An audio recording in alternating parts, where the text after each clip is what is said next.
And one of the people that I came across along my travels and who has been a major source of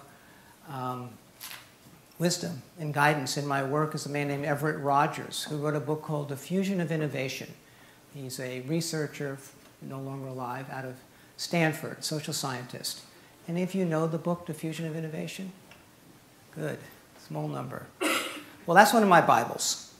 And what Everett Rogers was trying to do was to study how new ideas spread, how green living might spread in a building, or how green buildings might spread in a community, or how low-carbon lifestyles might spread across a country.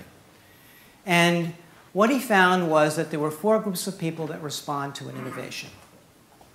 And by the way, he got his research out of studying 1,500 case studies of innovations that successfully diffused or didn't diffuse, and specifically things like new seed strains diffusing among farmers, new medicines among doctors, new technologies. This is well known to marketing people, but not as well known to people who are trying to do social change. And what he found was that the first group of people that respond to an innovation he called early adopters, and they have 2 characteristics. They seek out the new, and they have a high tolerance for experimentation.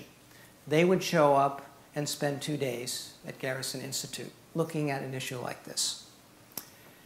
What he found was that with these early adopters, if you can get to about 15%, and if the social innovation or innovation is capable of diffusing, and not all are, many of them plateau well before this point. But if you find that the innovation is capable of diffusing, at about 15% it starts diffusing on its own momentum, through word of mouth, you hit a tipping point, which is extremely significant. Because what that means is you go after the people who are ready to receive the innovation. You get them to fully participate, and then you guide them in the diffusion process, which moves to the next group, which is the early majority who are the belongers, who will eventually come along because it's the cool thing to do. And then you get to the late majority who will never participate, the late majority who will eventually come along through some cajoling. And then you get to the last group called the laggards, who will never participate, who are not worth the effort. And what we have found, interestingly enough, in the social change space is that many people have taken to heart this notion, don't preach to the choir.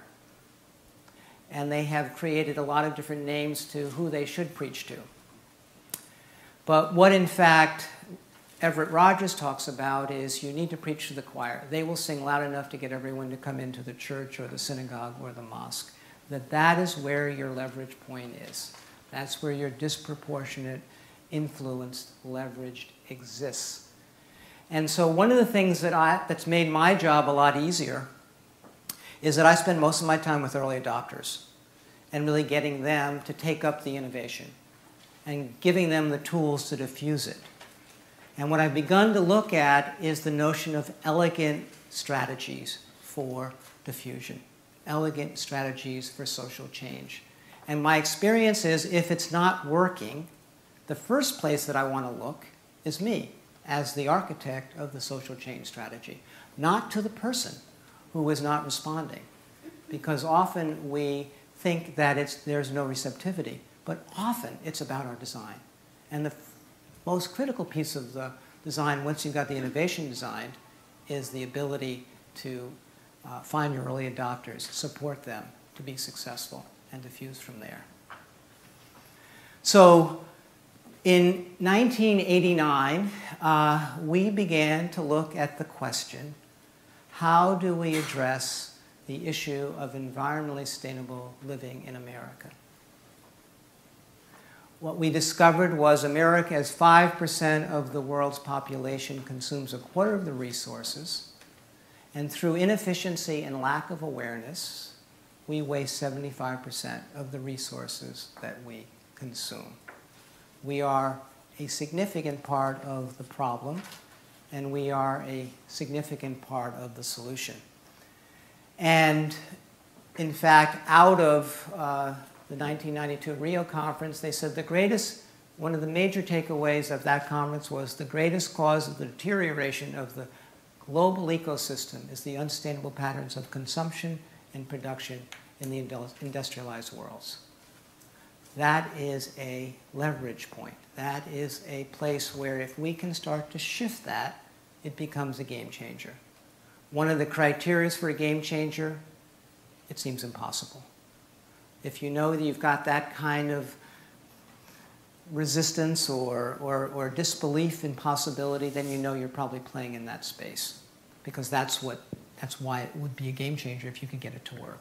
So when we began to start this research, we looked at what was stopping people from making these changes, and we discovered there were 4 things going on for people. They didn't know where to start. They didn't know which were the important actions. They didn't know how to do the actions. And ultimately, they didn't know if they did them, whether it would make a difference, whether they were a drop in the bucket. And we knew that if we were going to design a solution, we had to answer those questions. And they weren't easy questions to answer.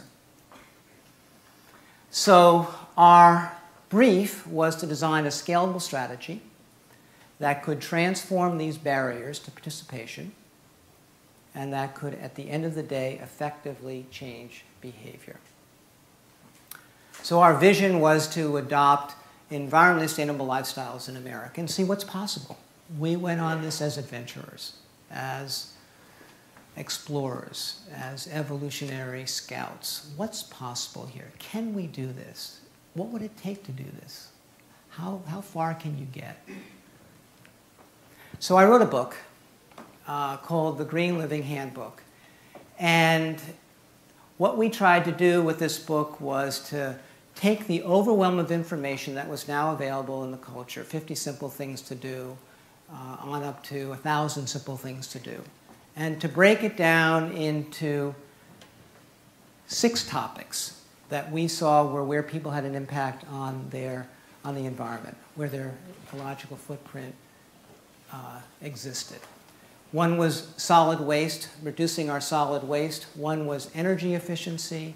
One was water efficiency. One was transportation efficiency. And one was green purchasing. And the last one was empowering others. If I make a difference and no one else does, we don't get very far. So that was the starting point. And then what we began to do was to take in each of those topic areas specific actions that people could take. And one of the things we came to realize through a lot of trial and error, and what I'm sharing with you at the end of 20 years is a very iterative learning process. So it looks like it was all thought out in the beginning, but in many ways it was a lot of dead ends and trial and error and learning how to learn. One of the things that I think is a context and why I'm spending the time on this level is because you have to be those kinds of social architects, those kinds of social innovators if you're going to be successful. So the process of going through this is very iterative to get the kinds of results that you would hope for. So what we found was, after lots of trial and error on how to create actions that people could take, was the notion of a recipe. What we found was that people do not respond to checklists or a slogan, recycle. How many of you have ever tried to cook with a checklist? I would not want to eat that meal. How many of you cook with recipes? What do you see as the key to a recipe? Sequence and quantities. Exactly. Very well said. Sequence and quantities, and also time.